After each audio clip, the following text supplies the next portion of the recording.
nuestros espacios. Tratemos de superar un poco las escuelas positivistas de la investigación. No estoy en contra, pero sí considero que la investigación va más allá del discurso objetivo y que la investigación, ante todo, es un proceso que no lo voy a definir por ahora, pero que sí es muy del Homo sapiens sapiens, ¿no? No estoy diciendo que otros animales no humanos no generen estos procesos, pero la forma y la manera como nosotros construimos y deconstruimos este proceso, considero que es diferente. Entonces, a medida que fue pasando el tiempo, a mí algo que me llamaba la atención, y sobre todo con la literatura que he hecho de alguien que admiro muchísimo, que se llama Carlos Eduardo Maldonado, que a mi juicio es el tipo más brillante que tiene Colombia, porque es el único que genera teoría acá, así como es el único que estando vivo, su nombre está en una institución en México, y es uno de los pocos que genera conocimiento de punta desde las ciencias de la complejidad. Y fue que ¿por qué yo me emociono o me motivo cuando veo mi nombre en una publicación, por ejemplo? ¿Por qué me emociono o siento satisfacción cuando estoy dando una conferencia y alguien me pregunta, no con el ánimo de corcharme, sino con el ánimo de comprender por qué me da ese placer, ¿cierto? Entonces, esas preguntas me las he hecho y comencé a hacer una muy breve revisión documental de algunos autores. Y, por ejemplo, encontré que Marie Curie, ¿no? La única mujer que ha ganado dos premios Nobel, el de física y el de química. Es más, el único ser vivo que ha ganado dos premios Nobel desde las ciencias básicas. ¿Por qué duraba días, noches y se trasnochaba en su laboratorio generando ciencia? ¿Por qué? ¿Cierto? ¿Qué era eso que la motivaba? ¿No? O si lo vemos en términos, y disculpen el ejemplo que voy a dar, pero por ejemplo, ¿por qué una persona que trafica sustancias psicoactivas, que tiene todo el dinero del mundo, ¿cierto? Más de lo que usted y yo nos podemos imaginar, se emociona porque su cargamento llegó al lugar donde lo iban a recibir? Les pongo un caso. Aquí en Colombia, en Medellín, cuando había la época de Pablo Emilio Escobar Gaviria, lo voy a tomar solamente como ejemplo, cuando los narcotraficantes coronaban, que era la palabra que ellos utilizaban, Medellín se daba cuenta porque comenzaban a salir unos juegos pirotécnicos, ¿cierto? Y uno decía, pero ¿por qué si ya tienen todo el dinero, por qué lo hacen ahí? ¿Cierto? Entonces, estos ejemplos muy disímiles, muy asimétricos, comenzaron a hacerme a mí preguntas. La pregunta, que es algo, a mi juicio, lo más importante de la investigación. Entonces, una pregunta que yo me hice fue, ¿por qué muchas personas consideran que la investigación es aburrida? ¿Por qué a veces cuando uno habla con los estudiantes, ellos tienen unas prebendas o unas barreras frente a ese proceso? ¿Por qué? ¿Por la forma como la enseñamos? ¿Porque hay que ser profundo y disciplinado? ¿Por qué? Siendo que, a mi juicio, no hay nada más emocionante que poder preguntarme algo y tratar de solucionarlo, ¿cierto? Porque me palpita el corazón cuando soy capaz de publicar un artículo y que alguien diga, oiga, eso que usted escribió es admisible y me sirve como argumento en el escrito que yo estoy haciendo, y desde el punto de vista bibliométrico y sensométrico me citan, porque eso me emociona. No me estoy hablando desde el punto de vista de la megalomanía o de la egolatría, no, no lo vean por ese lado, sino ese sentimiento tan llamativo, a mi juicio, y vuelvo y repito, usted no tiene por qué tenerlo, pero ¿por qué pasa? ¿Cierto? Y al mismo tiempo, ¿por qué pasa que otras personas consideren esto supremamente aburrido, supremamente difícil? ¿No? Como, uy, qué pereza leer, qué pereza darse cuenta uno que eso que usted estuvo haciendo le produce una duda metodológica en términos de Descartes, o le produce a uno una angustia en términos de Heidegger, o le produce a uno dolor desde el punto de vista de Bacon, ¿no? Pero al mismo tiempo, la satisfacción de reducir la ignorancia es algo que a mi juicio yo lo llamo amor, ¿cierto? No voy a definir qué es amor, ¿no? Se los voy a dejar a las personas que me están escuchando que consideren, ¿no? ¿Por qué? Porque como decía Oscar Wilde, cuando uno se define, se limita. Y desde esta perspectiva en que estamos haciendo un hiperbatón, ¿no? Un tropo, un símil, lo que busco es algo disruptivo, simplemente un abanico de ideas, algo dialéctico que pueda dialogar para poder mostrarles qué es lo que yo concibo y por qué creo que la investigación es amor, ¿cierto? Entonces, en ese orden de ideas, espere que no me dejó pasar la presentación. Ah, acá.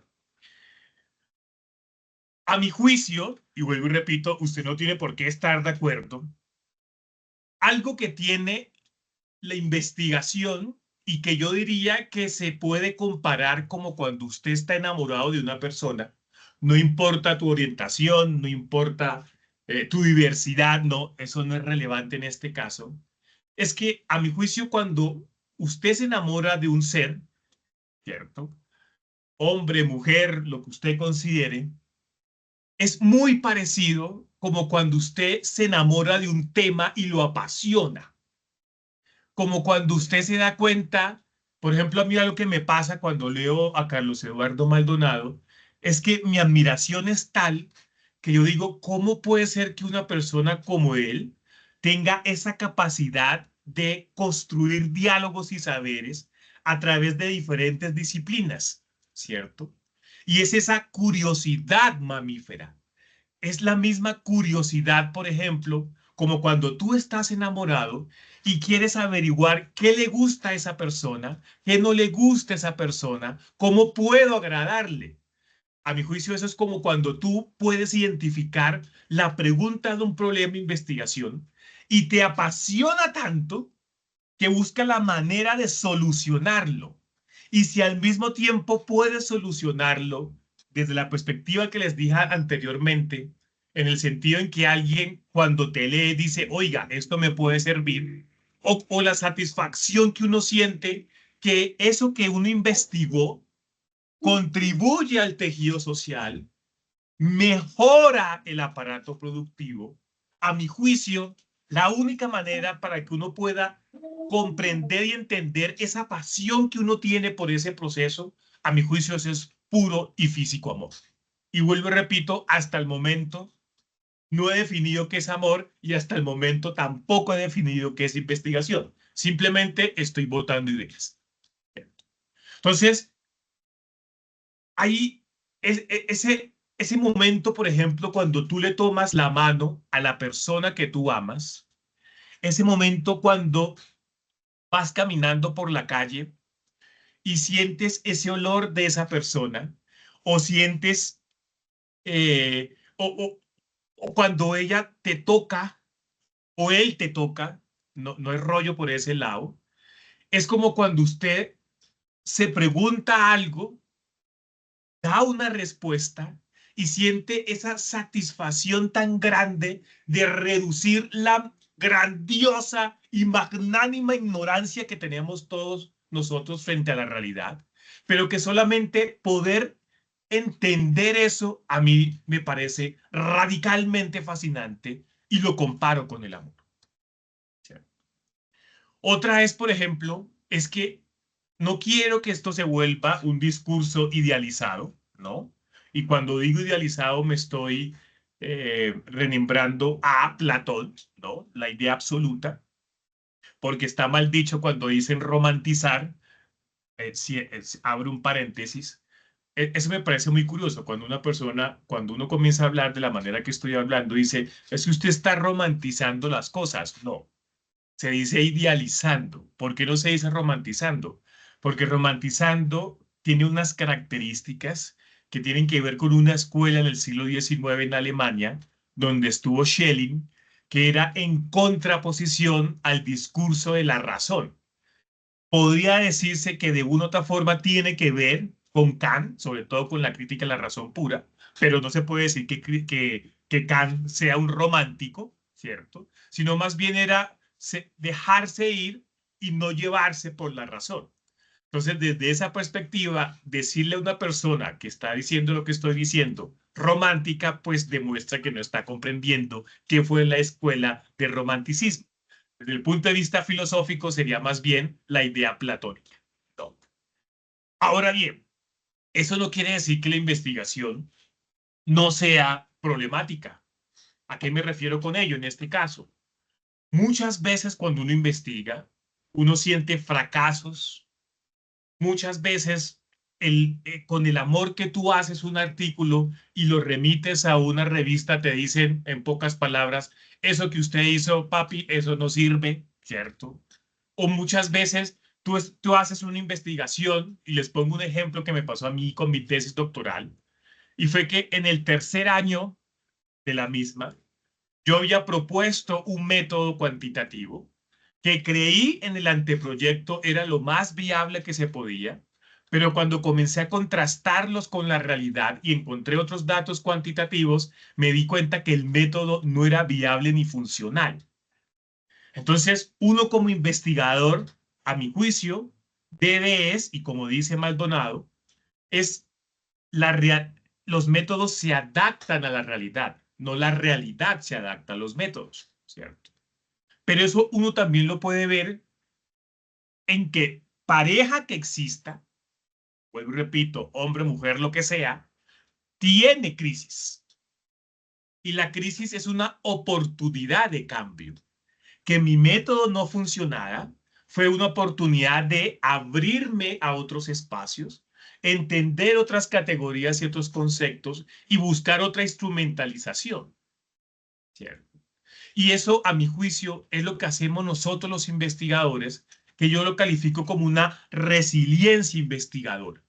Porque usted cuando inicia una investigación, claro, si utiliza el método científico, pues clara, casi que tiene ya el resultado.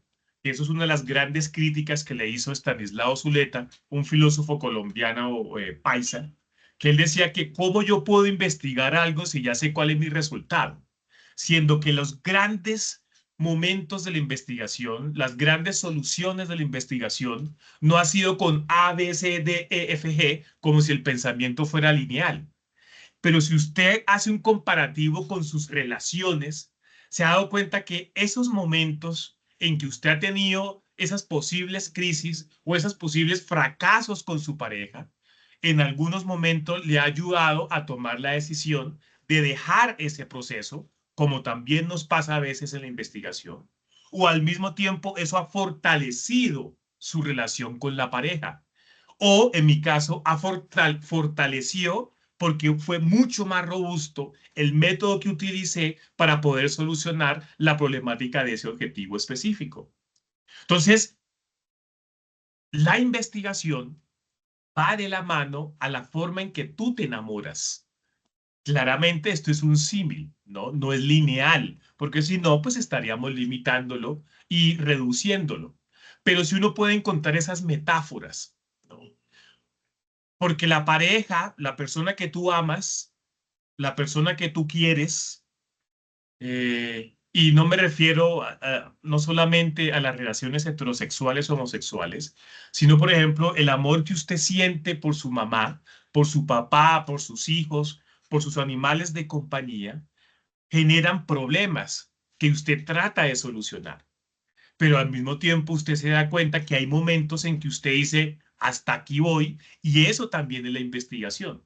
Algo que nos da muy duro a nosotros los investigadores es tener la capacidad de decir, este es mi límite. Yo no tengo competencias para este proceso. O sencillamente la logística, y ahí es, una cosa es el querer y otra cosa es el poder. Que yo quiera hacer las hipótesis no quiere decir que la pueda hacer, porque la logística del tiempo, del espacio, del dinero hace que las cosas no puedan fluir en algunos momentos. Al igual como cuando tú tienes una crisis con tu pareja. Hay momentos en que tú dices, listo, yo bajo la guardia, tú bajas la guardia y mejoramos el proceso. Pero también hay momentos en que usted dice, no, aquí ya no podemos más. Entonces, esa es otra, ¿cierto? Que va muy de la mano de la perseverancia científica y de la ética del cuidado. Porque si yo no soy capaz de amarme, ¿cómo soy capaz de amar a otro? Si yo no soy capaz de apasionarme por solucionar la problemática de investigación, ¿cómo yo puedo transmitirle y enseñar a las nuevas generaciones la importancia de la investigación? Es decir, yo no puedo exigir lo que no soy capaz de dar. Yo no puedo pretender dialogar si no soy capaz de escuchar. Es otra de las problemáticas que tenemos los investigadores. A medida que va pasando el tiempo, vamos creyendo que sabemos del tema. Y eso es todo lo contrario. A medida que va pasando el tiempo, uno se va dando cuenta que eso que usted creía que sabía, le falta mucho para decir que sabe. O por ejemplo, en tu pareja, que tú puedas decir que conoces a la perfección a tu pareja, demuestra que no la conoces, porque los seres humanos somos complejos, ¿no? Y cuando estoy diciendo complejo, no me estoy refiriendo a un adjetivo, sino a un sustantivo. Es decir, me estoy refiriendo a la complejidad desde el latín que significa complexity, que en términos en español sería en relación con, o en términos de conocimiento de punta, la complejidad tiene que ver con la teoría del caos, ¿cierto? Con la termodinámica del no equilibrio, con la autoorganización, ¿no? Con los fractales, con los números discretos. Es decir, ampliar el acervo científico es como cuando te enamoras de esa persona y le conoces una falencia o le conoces otra virtud, pero hace que ames más a esa persona o ames más el conocimiento. Porque vuelvo y repito, a mi juicio no hay nada más satisfactorio que reducir la grandísima ignorancia que uno tiene, pero el placer que uno siente por reducir un poquito la ignorancia, a mi juicio, solamente lo puede promocionar el latido del corazón, ¿no? Y el latido del corazón, recordemos, aquí ya no estoy hablando del punto de vista metafórico.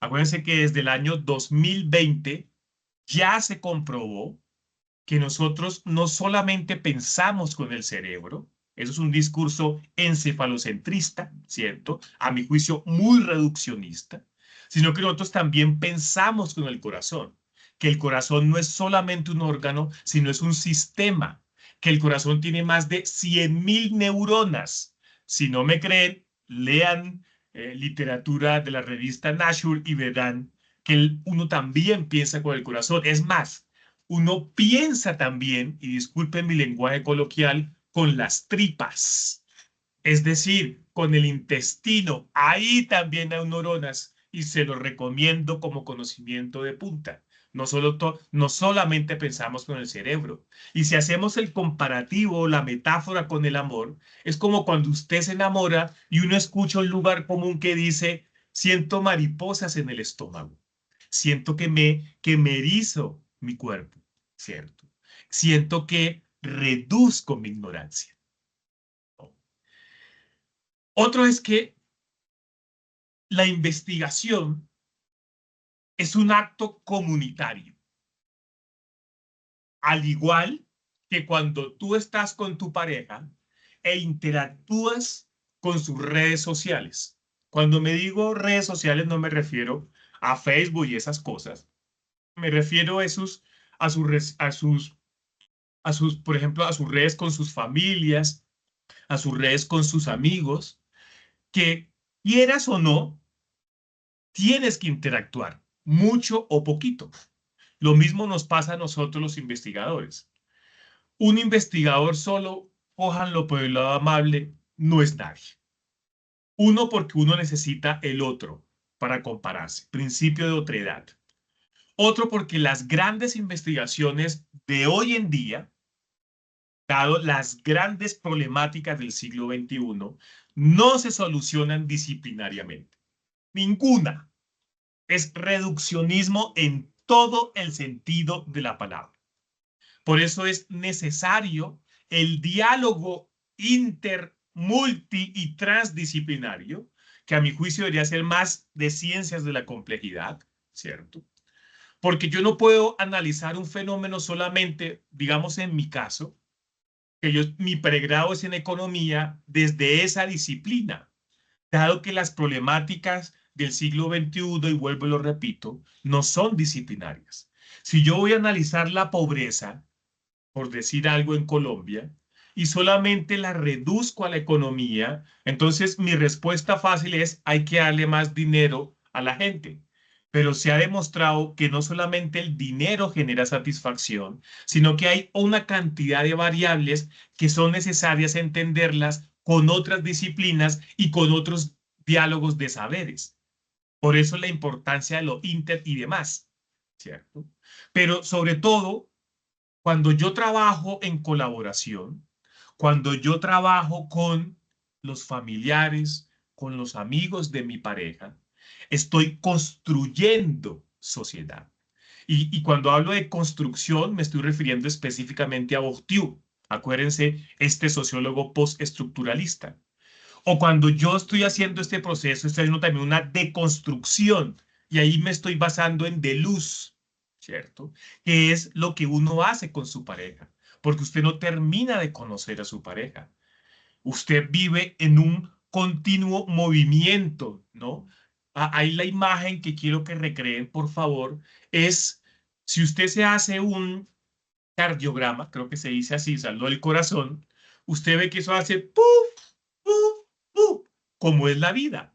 La vida no es lineal, como es el pensamiento de Descartes. La vida es disruptiva. Hay momentos en que usted está supremamente bien, ¿cierto? Como hay otros momentos que no necesariamente. Igual como una relación de pareja. Hay veces que con su pareja las cosas están, uy, súper bomba, súper guay, como hay otros momentos no necesariamente. Pero ese acto comunitario construye ese momento. Ese acto de varios construye un amor, a mi juicio, que en investigación se llaman redes de investigadores, trabajo colaborativo, construcción de comunidades de conocimiento, ciencia abierta y colaboración interdisciplinaria. Por ejemplo, no sé si ustedes saben que desde el punto de vista de la filosofía de la ciencia, existe la small science y la big science, ¿no? La small science es lo que hacía Marie Curie, ella sola o con su esposo en determinado momento, en su laboratorio, o cuando Einstein, allá en el Instituto de Patentes, comenzó a escribir o hacer las elucubraciones de la teoría de la relatividad. Eso es small science. Mientras que la big science es, por ejemplo, el proyecto Genoma Humano, que no se puede hacer con algunos. Por eso lo caduco en este momento de los premios Nobel, porque los premios Nobel todavía siguen con el discurso de una o dos personas. Y las grandes investigaciones del presente, las grandes big science, se hacen con grupos muy, pero muy robustos de diferentes disciplinas, de diferentes contextos, de diferentes culturas. Porque es que uno, algo que no puede negar, y usted no tiene por qué estar de acuerdo conmigo, es que cuando yo investigo, cuando yo observo un objeto de estudio, ineludiblemente estoy permeado por mi cultura, estoy permeado por mi territorio y por mi territorialidad, estoy permeado por mi subjetividad y mi intersubjetividad, que comparándolo con el enamoramiento, cuando tú interactúas con tu pareja, cuando la vas conociendo, ineludiblemente la forma como te criaron, la forma como entendiste que es el amor, lo extrapolas con esa pareja. La forma como te enseñaron tus padres, de una u otra forma, es la forma como tú le enseñas a tus hijos y a tus hijas. La forma como te, te animaron a amar, de una u otra forma, también tiene que ver la forma como amas. Eso no quiere decir que sea lineal ni determinística, no, pero sí limitante, ¿cierto? ¿A qué voy con eso? Y lo voy a poner algo trágico. No porque mi papá o mi mamá sean consumidores de sustancias psicoactivas, quiere decir que yo voy a consumir. Totalmente de acuerdo, porque el conocimiento no es lineal. Pero no quiere decir que ese ambiente de una u otra forma permee mi forma de entender la realidad, ¿cierto? Puede ser que tú con la literatura, ¿cierto? Con la experiencia, puedas socavar un poco ese proceso. Porque vuelvo y repito, si usted cree que existe la investigación objetiva, está en todo su derecho. Sin embargo, esa dicotomía cartesiana del objetivo y lo subjetivo cada vez se muestra que no existe. Y les pongo un ejemplo. Una persona que me parece a mí brillante, como Newton, ¿cierto? En su libro Principio de la Naturaleza, que es la base de lo que hoy conocemos como la física mecánica, uno podría decir, ese libro es totalmente objetivo porque hay unas identidades matemáticas, porque hay una conceptualización desde el positivismo. Pero si usted ve el original, lo que nos ha quedado, las primeras páginas habla de cómo él eh, eh, le, le regala, no, le ofrece ese libro a sus grandes admiradores. Lo hace a favor de su Dios, ¿cierto? Entonces, eso no es objetivo, es porque le gusta lo que está haciendo. Y a mi juicio eso es puro y físico amor. Es como cuando usted le da clases a los ingenieros, no sé si les haya pasado, pero uno le da clase a los ingenieros y les pone a hacer ecuaciones y les dice, denme el resultado. Y uno ve cómo la pasión que ellos sienten por dar ese resultado y entre más específico sea el código alfanumérico, es mucho más satisfactorio para ellos. Pero tú le dices a ellos, hágame un ensayo y en promedio, no estoy diciendo todos, van a decir, no, a mí no me llama la atención eso, aunque se puede llamar como el gusto, ¿no? Como una construcción social desde el planteamiento de Bourdieu. Aquí lo voy a ver como el amor que uno siente por eso que a usted le llama la atención. El amor que usted siente por escuchar a la persona que usted ama. El amor que usted siente por entender y comprender a esa persona que usted ama. Otro ejemplo, cuando usted le enseña, por ejemplo, a abogados, usted les pone una sentencia, si hablamos desde el derecho positivista, porque si hablamos del derecho consuetudinario, pues la cosa, digamos, se pone más amplia, pero usted comienza a hablarles a ellos que diserten sobre un decreto, sobre una ley, y se nota la emoción, se nota cómo le brillan los ojos, ¿cierto? Pero usted les pone, con el mismo ejemplo, hágame esta determinada ecuación y lo dejan hacia un lado, ¿no? ¿Por qué? Porque es que el amor que usted siente, que aquí lo llamamos gusto, también va de la mano lo que lo conecta y lo apasiona. A mi juicio, uno no puede enseñar la pasión, a mi juicio. Uno por mucho puede mostrar la pasión que uno siente por resolver una ecuación, por disertar un decreto, ¿cierto? Por resolver una pregunta, problema, ¿sí? O por entender o comprender a su pareja y que ella o él le muestren otras facetas que no son necesariamente científicas, porque es que el conocimiento lo palpamos todos los días. Cuando, por ejemplo, usted que me está escuchando por medio de este artefacto, o por mi esposa que está en la parte de atrás y me cerró la puerta para que no generara ruidos, además de los carros que están pasando. Pero sí concibo, y vuelvo y repito, usted no tiene por qué estar de acuerdo conmigo, que la investigación es un acto de amor. Otra,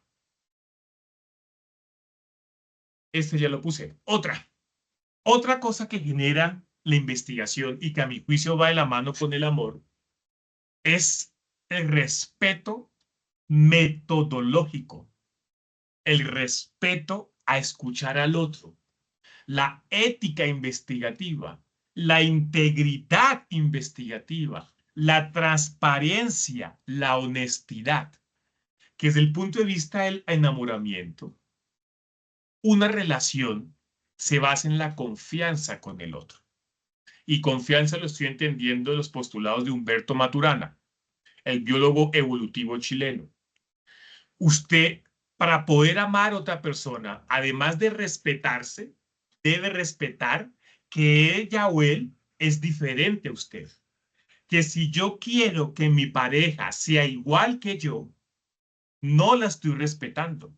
Que si yo hago que mi investigación sea un proceso el cual no tiene ni metodología ni método, sino que me copio o el plagio, no estoy respetando la investigación y en consecuencia no me estoy respetando a mí ni respetando a lo que yo hago.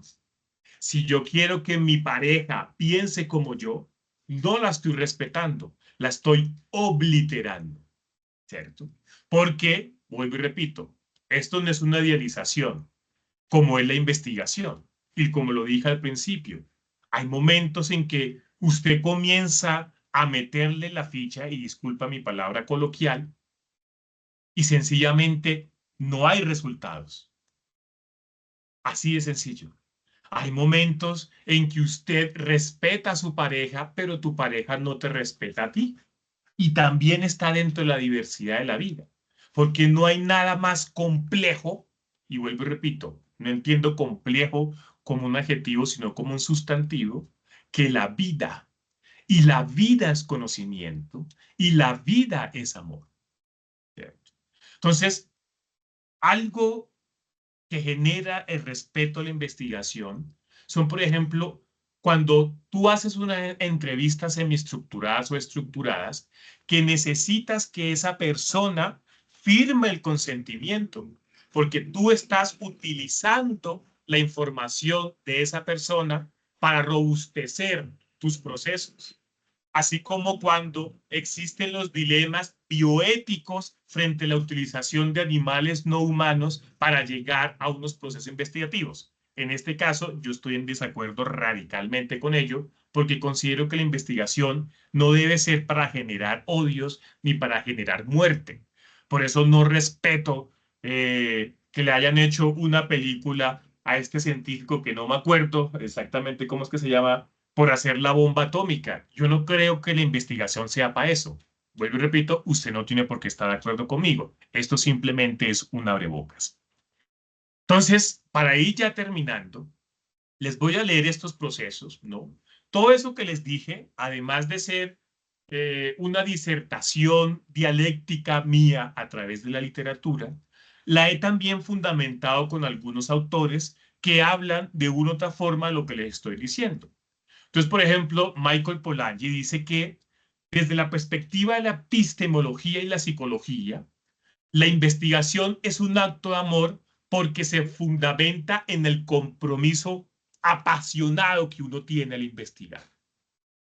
Y él considera que ese apasionamiento, tanto personal como científico, contribuye al tejido social y maximiza el aparato productivo.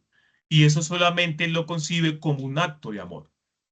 Si lo miramos de la perspectiva de Edward Dacey y Richard Ryan, ellos dicen que la motivación intrínseca que uno tiene por solucionar problemáticas es una fuerza que lo impulsa a uno a la creatividad y a la persistencia, como cuando usted se enamora, porque usted se vuelve creativo. Usted quiere, no sé, si usted tiene esa capacidad del arte, pues usted comienza a hacerle dibujos o le hace poemas o le escribe cosas a la persona que usted ama, ¿cierto? Si ella lo rechaza, y no lo hagamos en términos horribles de acoso, usted persiste, como en la investigación. Puede que haya momentos en que haya fracasos, pero usted dice, listo, no me meto por este lugar, me meto por este lugar. La persistencia, ¿no? Otra cosa es, por ejemplo, la ética del cuidado cuando tú investigas y cuando tú amas a la persona que quieres, ¿sí? Porque se necesita de rigor, pero al mismo tiempo de honestidad intelectual frente al objeto de estudio, frente a la persona que tú amas. Esto uno lo puede ver y se lo recomiendo si alguna vez han leído a Baruch Spinoza, a mi juicio, uno de los grandes filósofos que ha tenido Occidente y que fue full vituperiado tanto por la religión católica como por la religión judía, ¿cierto? Es lo que él llama el amor intelectualis, disculpen, no sé latín, que lo concibe como la comprensión racional emocional, vean que no es una dicotomía, sino una, de la naturaleza como la forma más elevada del conocimiento. Acuérdense que Spinoza era panteísta, ¿no? Él concebía a Dios, no desde la perspectiva religiosa, sino a Dios en la naturaleza. Y si yo entiendo la naturaleza, yo amo la naturaleza, lo concibo como una comprensión que no solamente es emotiva, sino que también es racional, no dicotómicamente. ¿Sí?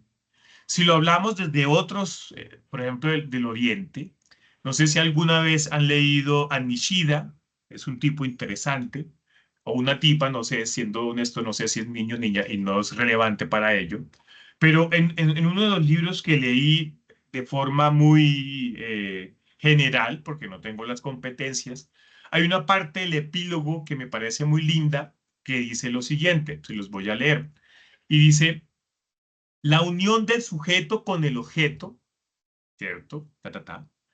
La actividad en que el yo se une con las cosas. Es decir, cuando usted ama a una persona, usted se compenetra y hasta hay momentos en que usted puede predecir cómo se comporta. Cuando usted estudia un fenómeno, cuando usted estudia un objeto, hay momentos en que usted puede descifrarlo y hasta puede predecir cómo puede comportarse ese objeto de estudio. Claro, con instrumentación matemática, en algunos momentos especulando, en otros momentos generando hipótesis que son totalmente erróneas, pero eso también es el conocimiento y eso también es el amor, ¿cierto? En otro, por ejemplo, no sé si alguna vez se leyeron El banquete de Platón, él decía a través de su idealización que cuando uno se enamoraba era tocado y que se sentía en la naturaleza, que espontáneamente era un poeta, ¿cierto? Ahora, acuérdense que el amor platónico es un amor homosexual, ¿no? Acuérdense que estos griegos establecían que el único amor perfecto era el amor entre hombres, ¿no? Que era una idealización. Quitando esa parte que discrepo enormemente, porque no creo que uno solamente pueda llegar a la idealización del amor a través de un único sexo, único género o única orientación. Eso se ha demostrado que es falso porque existen muchísimas formas de amar. Pero sí considero que si le quitamos esa parte, no sé si a usted les haya pasado, que uno a veces se siente como poeta cuando está escribiendo un libro de investigación. Claro, le llega a uno, no, la estructura, o si usted está haciendo el artículo, no, la introducción, la metodología, resultados, bla, bla, bla, bla, ¿no? El metodología, el método, el diseño, ¿cierto? Pero hay momentos en que usted se emociona y comienza a escribir, ¿no? Diluyendo como un río a lo Heráclito, ¿cierto? O cuando usted se emociona haciéndole algo a esa persona que usted ama, ¿no? A mi juicio, uno podría compararse como un poeta, porque ha sido tocado por la naturaleza, que es el mismo amor. Uy, ¿por qué no pasa esto? Espere. Ah, bien. Y con estas dos termino. Estas se las voy a leer, como dice ahí, esto lo hace Carlos Eduardo Maldonado. Vuelvo y repito, la persona que yo más admiro de lo que he leído y que todavía sigue vivo, que es un gran promotor de las ciencias de la complejidad. Él sacó un libro en el año 2020 que se llama Complejidad y Verdad. Y en uno de sus párrafos, abro comillas, dice lo siguiente. Quien ama sinceramente al conocimiento puede decirse que vive ya, o bien está cerca a vivir en independencia y libertad, gente con criterio propio. La cosa, si cabe, es que debe ser posible distinguir claramente a quienes tan solo están en un enamoramiento del conocimiento, enfatuatio, y quienes están sincera, enteramente enamorados del conocimiento. Es como decir quien está plenamente enamorados de la vida. Desde el punto de vista de la pareja, hay que diferenciar cuando usted cree que está enamorado de una persona a cuando usted está enamorado de esa persona. Porque cuando usted está enamorado de esa persona, para usted la vida sigue otros caminos, no simplemente un momento, como uno a veces ve en la investigación, que hay veces uno ve personas que comienzan con muchos ánimos y hay algún tropiezo y ya comienzan a hacerle el quiebre, ¿cierto? O, o el que sencillamente hace la tarea. Eso también lo dice Maldonado. ¿A qué me refiero con ello? A mí la universidad me exigen que tengo que publicar 2 artículos, un libro, una ponencia, por decir algo, y yo simplemente hago eso. Está en todo su derecho. A mi juicio, el que le gusta el conocimiento, el que le gusta la investigación, claramente tiene que cumplir eso, porque no vivimos en un mundo metafórico. Usted tiene que pagar el arriendo, usted tiene que pagar el agua, bueno, lo que sea, tiene que comer y vivimos en un sistema socioeconómico. Pero yo digo que el que es apasionado por el conocimiento no solamente publica para llamar la atención, no solamente publica para que te citen, no solamente publica por hacer la tarea, sino por ampliar el acervo científico, por reducir su ignorancia, por escuchar a otros que saben más que uno y en consecuencia puede uno aprender mucho más y asimismo poder, vuelvo y repito, reducir la gran ignorancia que tanto usted y yo tenemos. Y con esta me despido. Nada puede superar el amor por la vida. Solo que este amor se expresa de múltiples maneras. Así, por ejemplo, como el amor a la familia, o el amor por los amigos, o el amor por los camaradas, o el amor por los animales, por el género humano, o por un hogar, un terruño, en fin, el amor mismo por la tierra. Basta con andar con las gentes y entender sus amores y las formas y expresiones que en ocasiones el amor tiene para ellos. El filósofo sabe vivir con lo que sabe y de entrada esencialmente sabe vivir. Por eso ama el conocimiento, amor a la sabiduría, porque el conocimiento es quizás la mejor herramienta que tiene para poder vivir, para saber vivir. En relación con lo que uno siente por su pareja, es una forma de saber vivir, es una forma de poder vivir. Poder conocer a tu pareja y que tu pareja te conozca con tus virtudes y tus muchos errores, es una forma de construir y de construir vida. Es como la investigación, que uno construye y deconstruye, pero al final ambas, a mi juicio, generan vida, porque es emocionante estar enamorado. Es apasionante reducir la ignorancia. Es motivante saber que ayer supe algo que hoy mejora mi calidad de vida. Que ayer entendí un error que tuve gracias a mi pareja o gracias a la realidad y que hoy soy mejor que ayer. No es del término de pseudociencias, y disculpen si pareció así, como el coaching, sino de la perspectiva del cambio, ¿sí? Del cambio de Heráclito de Feso que decía que no nos bañamos con las mismas aguas de un río, que lo que cambia es lo que perdura, como la investigación. Si la investigación es lineal, se estanca. Si la investigación es disruptiva, transforma y cambia. Si mi relación con mi pareja es lineal, huele a muerto. Y el mejor ejemplo, lo vuelvo y repito, es cuando te hacen un cardiograma. La vida es pum, pum, pum como la investigación. Pero cuando te mueres, como cuando se acaba el amor que sientes por tu pareja, o tú, o ella, o él, por ti. Compañeros, espero que esto les haya abierto un poquito la mente. No tienen por qué estar de acuerdo.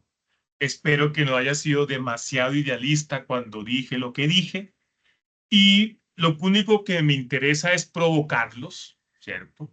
Invitarlos a amar, en este caso, en algo que nos converge a usted y a mí, como es la investigación, porque solo se entiende que usted esté a las 8 o 7 de la noche escuchando a una persona a través de un artefacto como es la computadora, hablando de estas metáforas, si a usted no le gusta o usted no le apasiona la investigación, si a usted no le llama la atención el conocimiento, ¿cierto?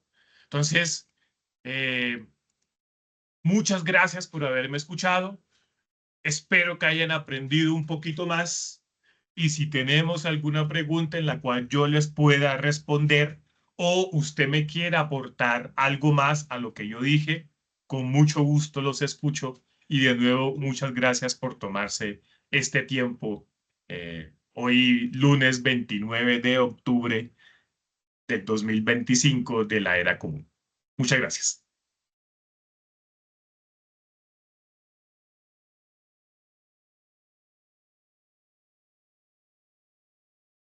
Muchísimas gracias, doctor Dustin, por la presentación y por supuesto por plantearnos esas ideas.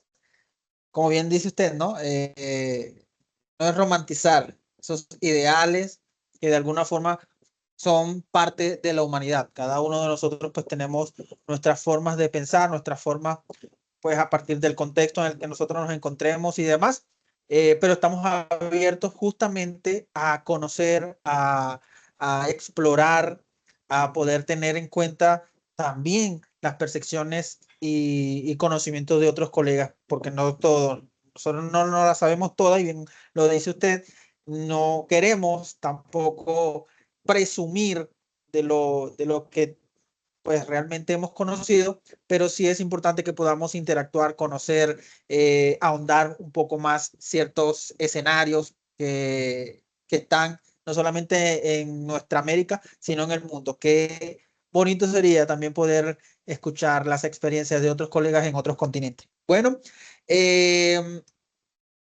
por el chat nos pueden dejar sus comentarios, sus preguntas, sus inquietudes. A la hora tenemos más de 100 personas conectadas porque en Teams hay más de 40 personas y en YouTube hay 63 personas conectadas. Las personas que por supuesto están interactuando, están compartiendo, muchísimas gracias por el apoyo y por estar también con nosotros. Y voy a enviarles posteriormente el enlace de asistencia pues, para que le llegue el certificado. Lo más probable es que sea a partir del día de mañana. ¿Ok? Fíjese, doctor Dustin, que usted pues, nos deja varias ideas, ¿no? Que yo estuve apuntando. Y al principio de la disertación me hizo una pregunta que creo que en el recorrido de su ponencia fue resuelta. Sin embargo, quisiera oír qué considera usted al respecto. Cuando hablamos de las investigaciones que hacemos con amor, que hacemos con esa pasión, que por supuesto no se puede enseñar tal como usted lo dijo, pero ¿qué riesgos hay cuando investigamos, cuando empezamos a buscar qué desventajas pueden haber, qué riesgos existen cuando nos llenamos más de pasión que de la objetividad o de lo que realmente se quiere encontrar? Porque pudiésemos dar un resultado, una respuesta, pero quizás no es lo que nosotros esperábamos y ahí podría haber un riesgo. ¿Qué considera usted al respecto? Pues mira, hay varias ahí, ¿no? Puede ser que yo no sea capaz de limitar esos imaginarios que yo tengo, ¿cierto? Y por eso lo imperativo de mucha y muy buena lectura, porque uno también puede hacer que la investigación se vuelva lo que uno quiere. Y es cuando vemos esas prácticas inadecuadas en que se falsifican datos, ¿cierto? Para beneplácito de algunas instituciones, o cuando concebimos que es más importante la idea que yo tengo que lo que me dio, ¿sí? Hay veces que uno esperaba unos determinados resultados, pero me salen otras cosas. Entonces, eso también hay que aterrizarlo, ¿sí?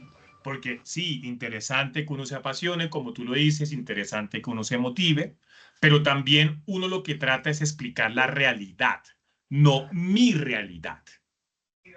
Existe una única realidad.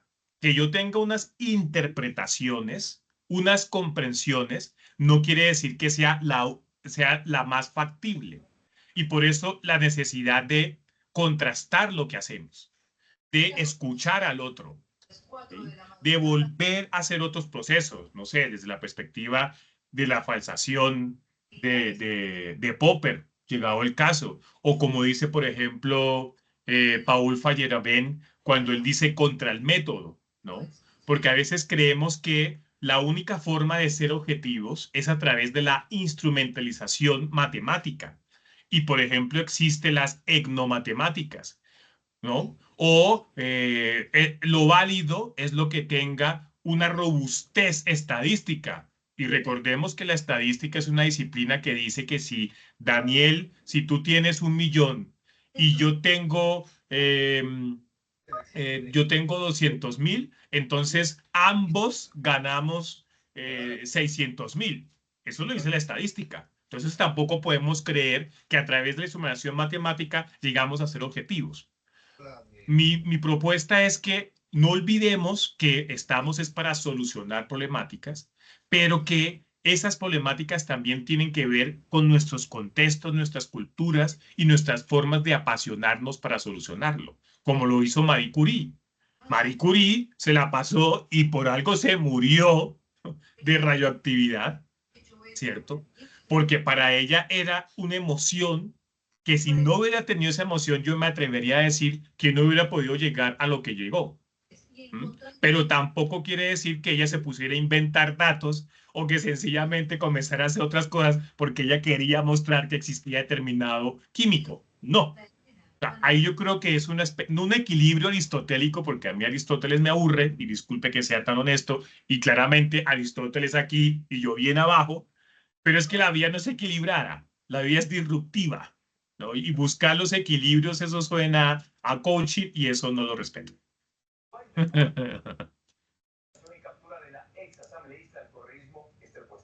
Muchísimas gracias, doctor Dustin, por tan precisa respuesta. Voy a darle pase y palabra también a la doctora Dulce María Guerra, que nos acompaña en la noche de hoy. Profesora Dulce. Hola, muy buenas noches. Bienvenida, buenas Buenas noches. noches.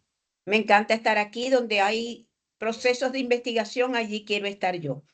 Y bueno, felicitaciones, Dustin, tienes un currículum maravilloso, se ve que amas la investigación y entendí tu exposición de una manera muy personal, como que investigar es un acto de amor, porque cuando amamos, somos curiosos, nos hacemos muchas preguntas, somos resilientes y nos empecinamos por hacer el trabajo, sea fuerte, sea un trabajo de mucho esfuerzo, pero queremos tener una respuesta y la buscamos. No entiendo tu disertación como que todo lo voy a ver desde el punto de vista afectivo y emotivo. No, yo sé que ves la investigación como un acto objetivo, pero la subjetividad, el amor que te entendí, es ese amor que queremos darle a esta actividad tan importante como es querer responder a esas preguntas que nos hacemos en la vida y en cualquier área de la investigación. te felicito, una manera muy metafórica de hablar de esa característica, de esa habilidad para investigar. Felicitaciones. Gracias, Muchas Daniel. gracias. Gracias, muy amable. Gracias por tus palabras. Muchísimas gracias, doctora Dulce, siempre por estar en estos espacios. Gracias a ti, Daniel, por invitarnos.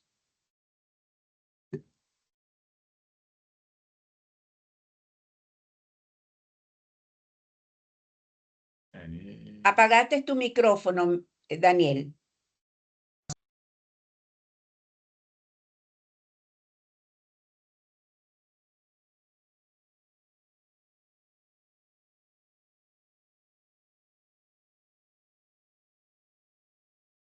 Daniel, tienes apagado el micrófono. No te escuchamos. Hola, hola, ¿sí? ¿Me escuchan? Ahora sí, gracias. Ahora sí. Eso, muchísimas gracias. Esto está un poco cargado de emoción y pasión. Bueno, por acá, por el grupo, o mejor dicho, por el chat de YouTube, nos dejan algunos comentarios, algunas preguntas, como la de Steves García, quien dice centrarse desde el amor, visión propia del objeto de estudio, nos aleja de la perspectiva de los informantes de la investigación, acercándonos a nuestra subjetividad, es decir, solo la del investigador. Creo que eso lo conversaba usted cuando le preguntaba, ¿cierto? ¿No? Sí. Sí, centrarse desde el amor, es decir, la visión propia del objeto de estudio, nos aleja de la perspectiva de los informantes de la investigación. Eso podría generar, pues, también lo que es un sesgo en cuanto a la investigación, por supuesto. Moraima, perdón, Isalgi, nos comenta: los resultados de una investigación son resultados de un proceso de amortiguación del investigador con su objeto de investigación. Muy bien. Saludos desde Cuba. Muchísimas gracias, doctor Dustin, por su disertación. Bueno, aquí muchas felicidades también por el grupo de WhatsApp. En cuanto a este espacio, también nos dejan algunas dudas, algunas preguntas, algunos comentarios. Felicidades, doctor Dustin. Sus palabras son motivadoras. Muchas gracias por la energía y la pasión de hablar. Por acá, Pablo José nos comenta, o nos pregunta, mejor dicho, le pregunta al doctor,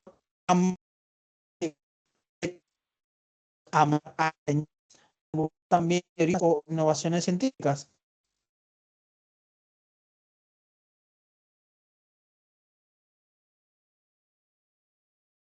Doctor Dustin.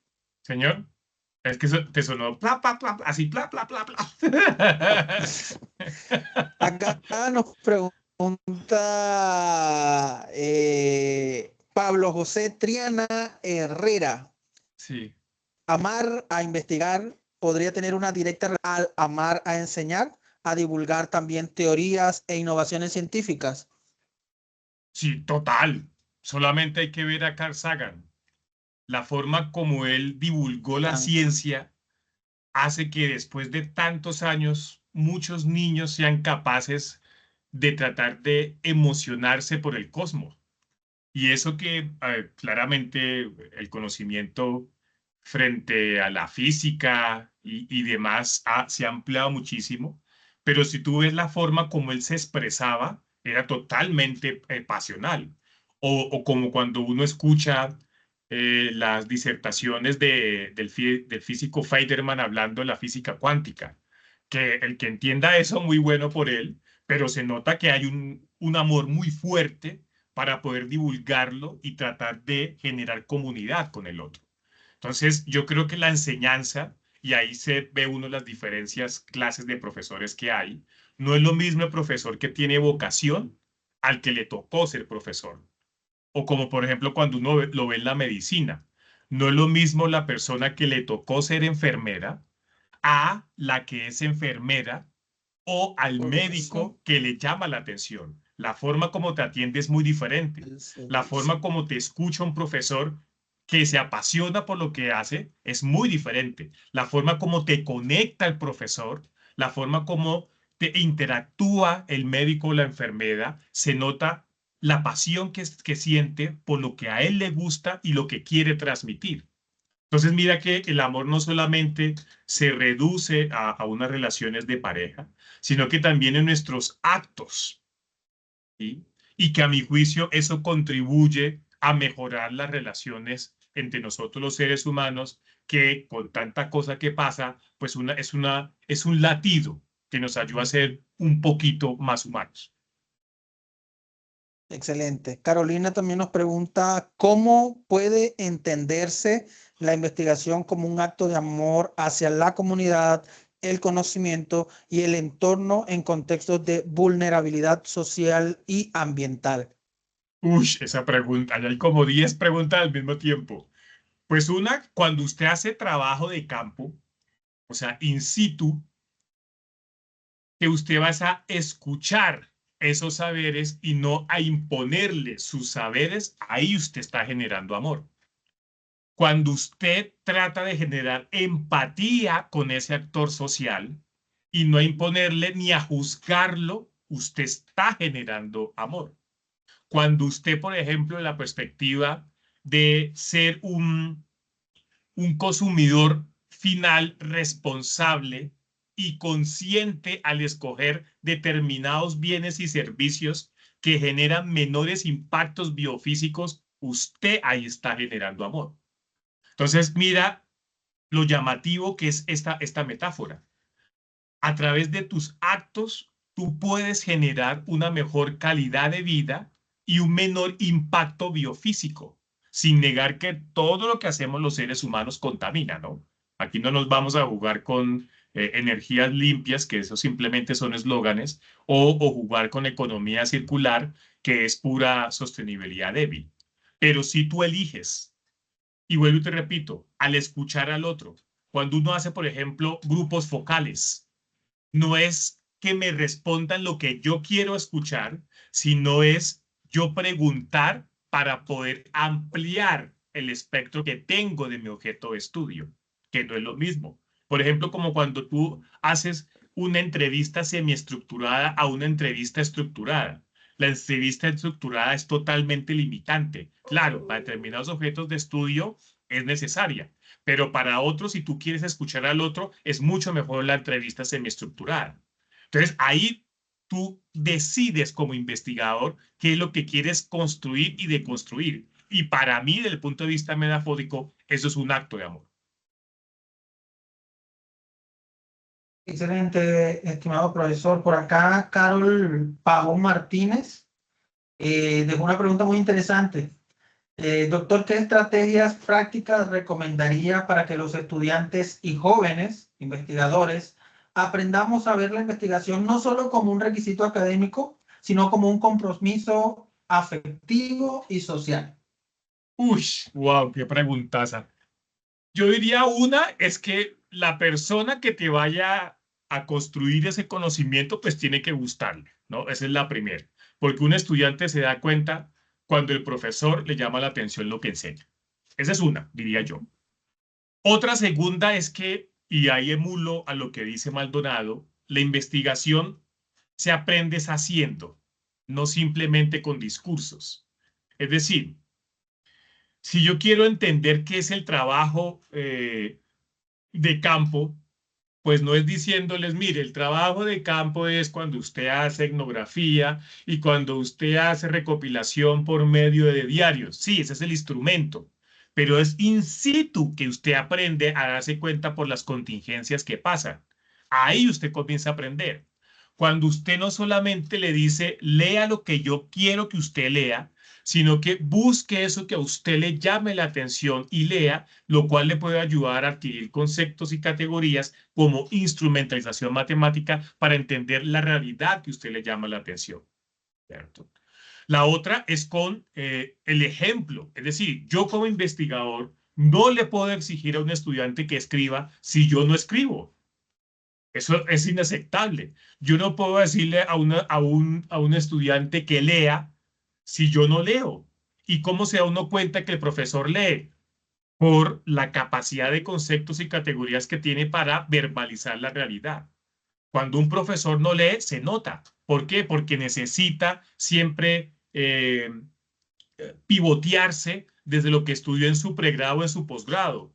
Y seamos realistas, muchas cosas que estudiamos en nuestros pregrados y posgrados a hoy están totalmente desactualizados. Cuando un profesor se actualiza todo el tiempo, es una forma de mostrarle al estudiante que vea que yo estoy adquiriendo y que no me las sé todas. Otra es escuchar al estudiante. Claro, hay cosas, y disculpen que sea tan limitado, pero hay veces que uno escucha a las nuevas generaciones y uno queda, uy, ¿qué pasó aquí? Pero decir que no puedes aprender algo de estas nuevas generaciones es demostrar un conservadurismo. Y la investigación no es conservadora. La investigación es disruptiva. Los grandes cambios no se hacen sobre lo lineal, sino en continuo movimiento. Entonces yo creo que hay una amalgama de variables que a mi juicio contribuyen, mas no quiere decir que sean verdades absolutas, porque usted puede dar todo eso, pero si al estudiante no le llama la atención, haga lo que usted haga, no va a funcionar. ¿Sí? Hay posibilidades que a muchos les guste, o por lo menos que por medio de ti, porque acordemos que nosotros los profesores somos unos mediadores del conocimiento desde la perspectiva del constructivismo y específicamente el pensamiento de Ausubel, pero eso no quiere decir que yo pueda imponerle al otro que le guste el conocimiento, porque hay personas que sencillamente no les llama la atención. Hay gente que no le gusta leer y haga usted lo que haga, no lo va a hacer, porque tienen otras prioridades y están en todo su derecho. Uno no es nadie para imponerle la verdad al otro. Uno por mucho es un mediador, un provocador, y usted verá y decide. Acuérdense que los estudiantes no son campos vacíos, sino que son actores activos del conocimiento. Y así yo haga todas las estrategias didácticas y pedagógicas y desde constructos de psicología educativa, pero si la persona no quiere, es muy difícil que uno pueda hacer. Ahora, no quiere decir que con esto, como no quiso, entonces no, no, no, no. Uno trata de hacer algunas cosas, pero también depende del estudiante si quiere o no quiere. Muchísimas gracias, profesor Dustin, por la respuesta. Por acá en los comentarios que nos dejaban en el formulario, había una pregunta que también me llamaba la atención y está relacionada cómo, qué tan viable o hasta dónde debe llegar el amor a la investigación. ¿Debe haber un límite?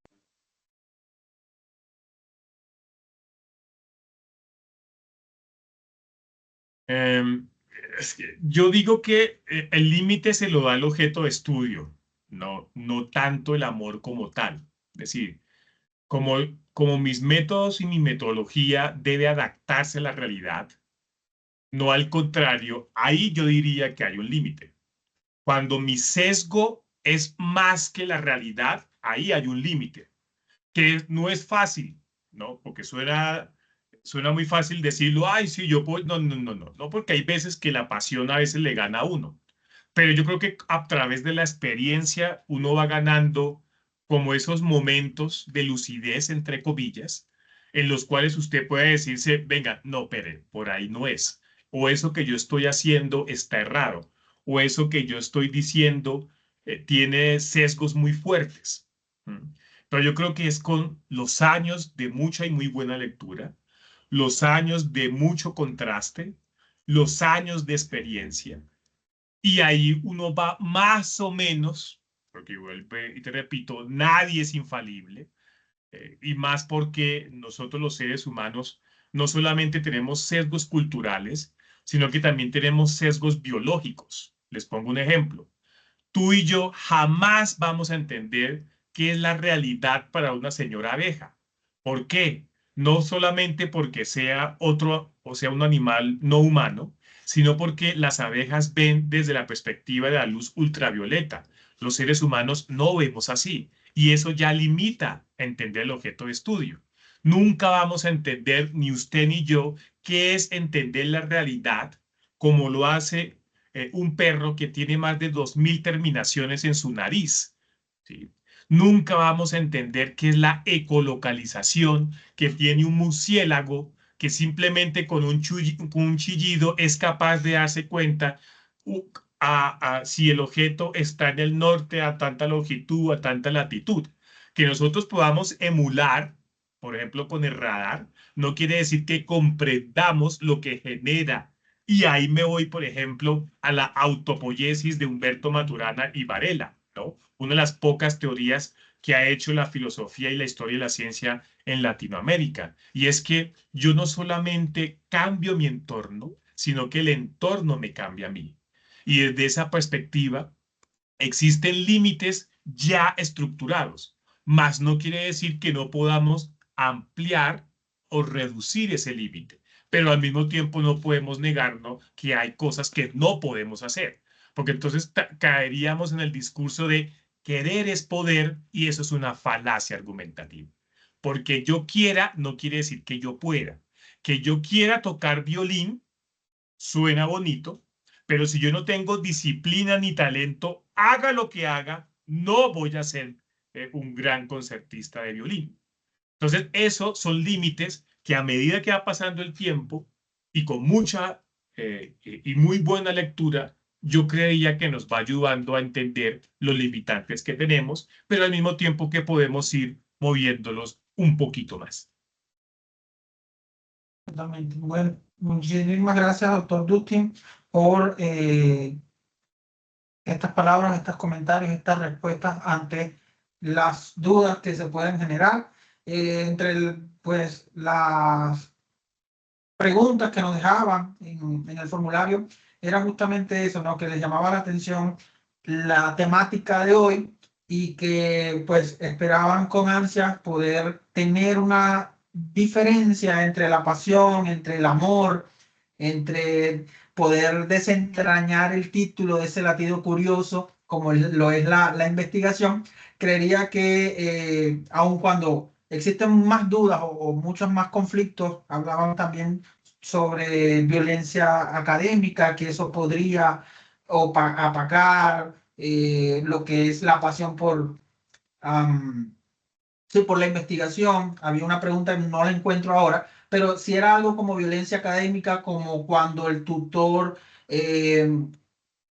tú tenías una investigación, pero él no manejaba esa metodología y que se hacía como él tenía la experiencia. Entonces, en esas situaciones también se vuelve un poco complejo el tema de poder manejar lo que yo quiero o lo que yo quiero investigar o tratar de resolver a lo que el tutor me está guiando. Entonces, ahí también es importante pues saber, ¿no? ¿Qué podemos hacer en esa circunstancia? Cuando yo tengo un tema que para mí parece interesante, porque también hay que entender eso, pero que el tutor no quiere o no desea o no conoce la temática o el campo que yo quiero abordar.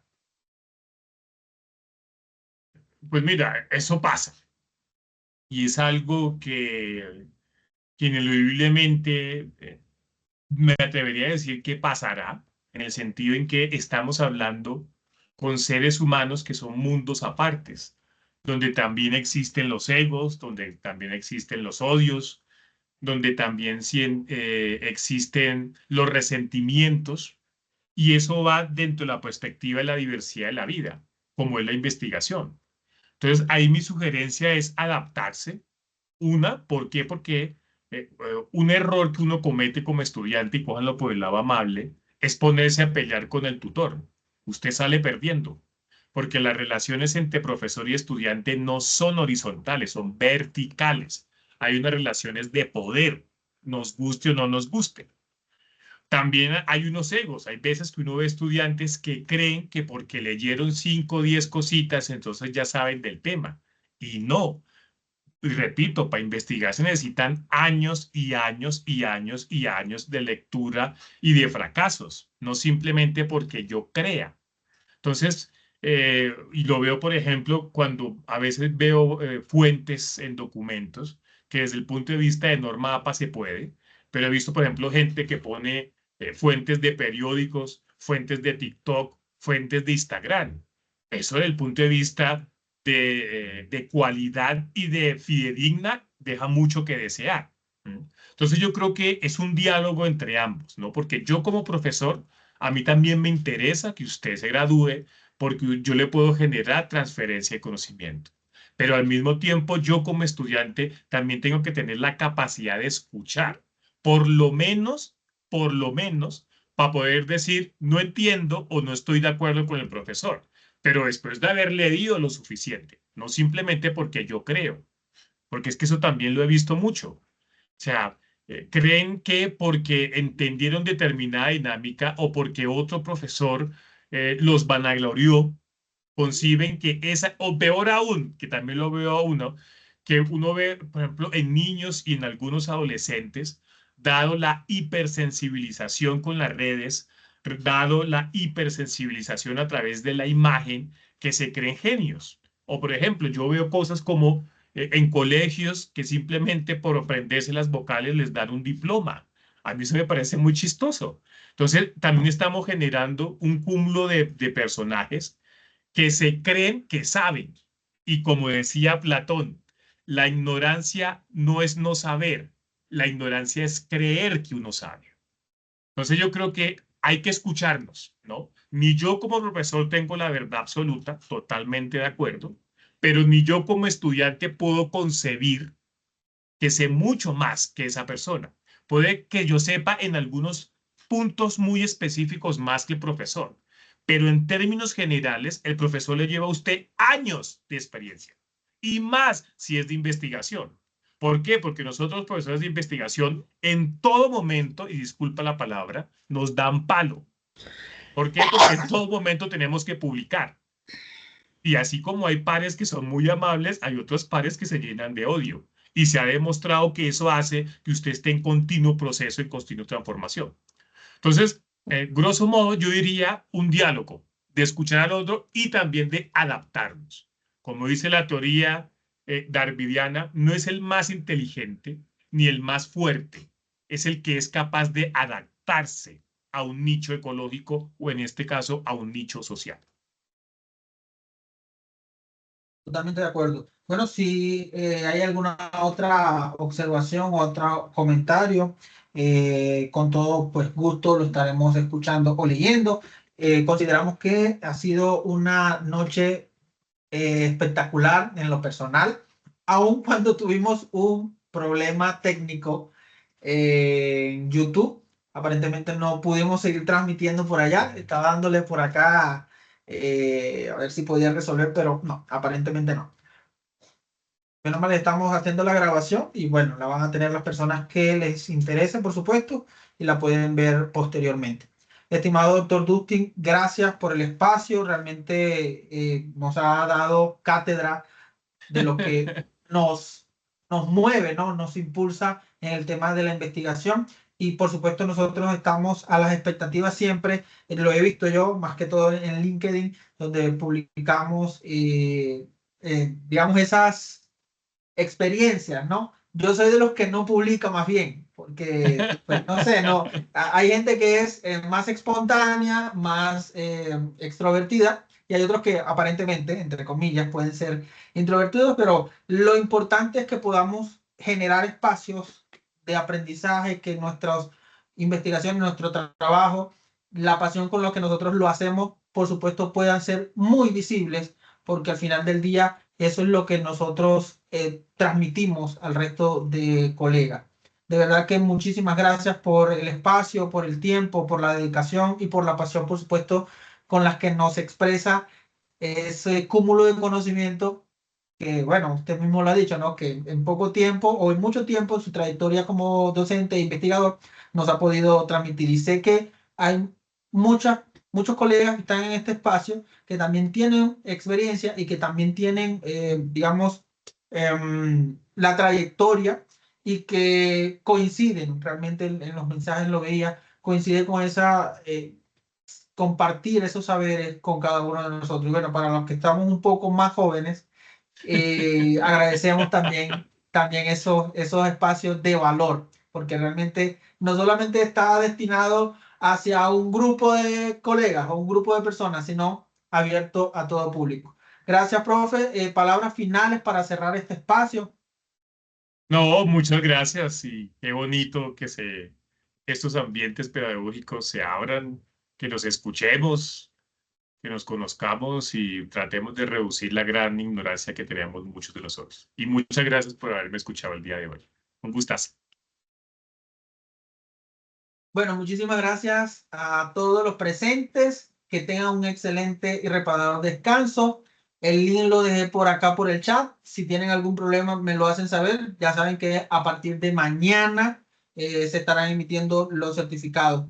Gracias a todas las personas por estar en estos espacios y nos vemos en una próxima oportunidad. Yo eh, creo que vamos a tener el taller de arbitraje científico en una segunda etapa o una segunda versión. Así que estén atentos y atentas a nuestros grupos para que puedan participar de este taller. No sé si el doctor Dustin estará presente, lo voy a invitar, espero que sí. Claro, claro, claro, claro, ahí estaré. Listo, pues. Muchas gracias, compa.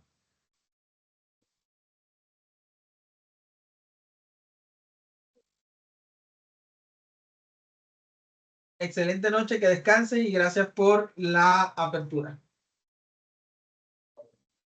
Que tengan una feliz noche. Bendiciones desde Guatemala. Gracias, estimado.